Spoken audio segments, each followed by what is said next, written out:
Hi అండి, నమస్తే. Welcome to home style cooking. Home style కుకింగ్లో ఈరోజు టేస్టీ అండ్ హెల్తీగా ట్రెడిషనల్ రెసిపీ అండి, రాగి జొన్న జావా ఎలా ప్రిపేర్ చేసుకోవాలో ఇప్పుడు మనం చూద్దాం.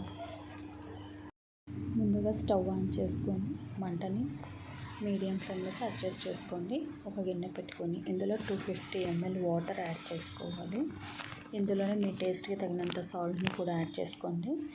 ఇది ఒక ఉడుకు వచ్చేంత వరకు ఈలోపు ఒక బౌల్ తీసుకొని ఇందులో 2 టేబుల్ స్పూన్స్ జొన్న రవ్వని యాడ్ చేసుకోండి.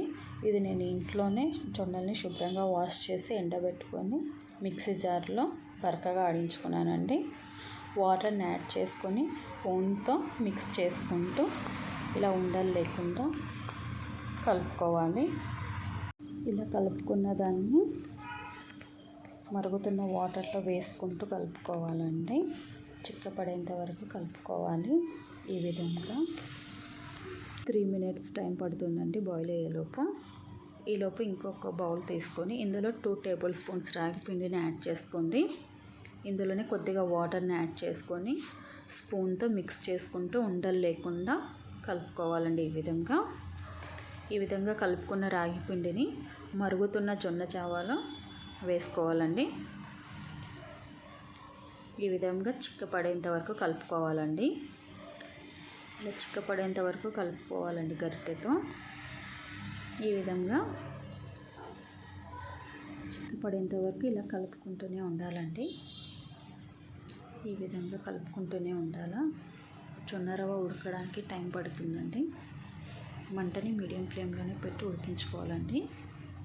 ఇలా ఈ విధంగా రావాలండి. ఇప్పుడు స్టవ్ ఆఫ్ చేసి పూర్తిగా చల్లారనివ్వండి. పూర్తిగా చల్లారినాక 1 కప్పు పెరుగు తీసుకోండి. అలాగే 1 కప్పు వాటర్ అండి. ఇప్పుడు మంచిగా చిలుక్కోవాలండి.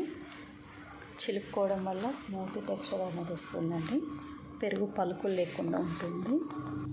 మనం ముందుగా వాటర్లో సాల్ట్ని యాడ్ చేసుకున్నాం కదండి. మరొకసారి టేస్ట్ చూసుకొని సాల్ట్ని బ్యాలెన్స్ చేసుకోండి. 1 టేబుల్ స్పూన్ జీరా పౌడర్ని యాడ్ చేసుకోండి. జీరా ఫ్లేవర్ ఇష్టం లేని వాళ్ళు స్కిప్ చేసేయచ్చండి. జీలకర్ర డైజెషన్ ప్రాబ్లం ఉన్న వాళ్ళకి, గ్యాస్ట్రిక్ ప్రాబ్లం ఉన్న వాళ్ళకి మంచిగా హెల్ప్ అవుతుందండి.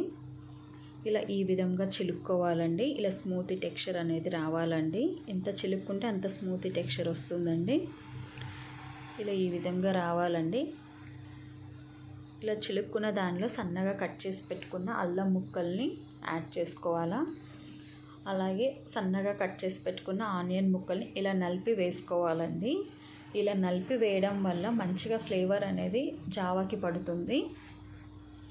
కరివేపాకుని కూడా ఇలా సన్నగా కట్ చేసుకొని వేసుకోవాలండి. పచ్చిమిర్చిని కూడా సన్నగా కట్ చేసుకొని వేసుకోవాలా.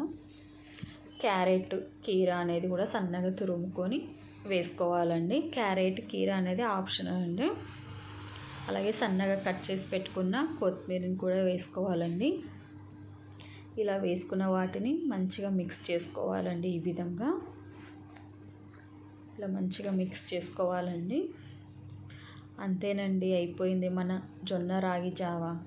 ఇప్పుడు 1 కప్పులోకి తీసుకొని సర్వ్ చేసుకోవడమే అండి. రాగుల్లో ఫైబర్, కాల్షియం ఉంటుంది కాబట్టి ఏజ్ గ్రూప్ వాళ్ళైనా తీసుకోవచ్చండి.